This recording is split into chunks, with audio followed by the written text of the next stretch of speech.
Militer Rusia dilaporkan berhasil merebut wilayah strategis di arah Ugledar, Ukraina.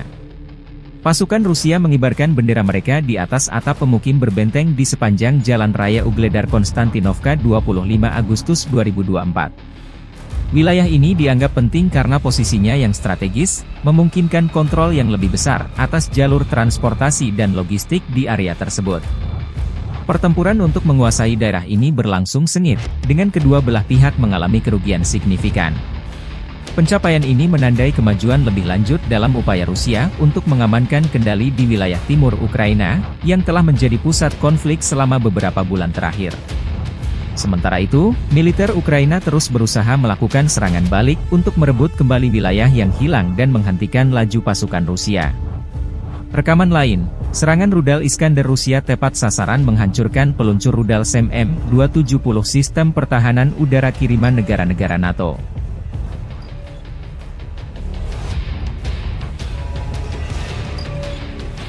Download Tribun X sekarang, menghadirkan lokal menjadi Indonesia.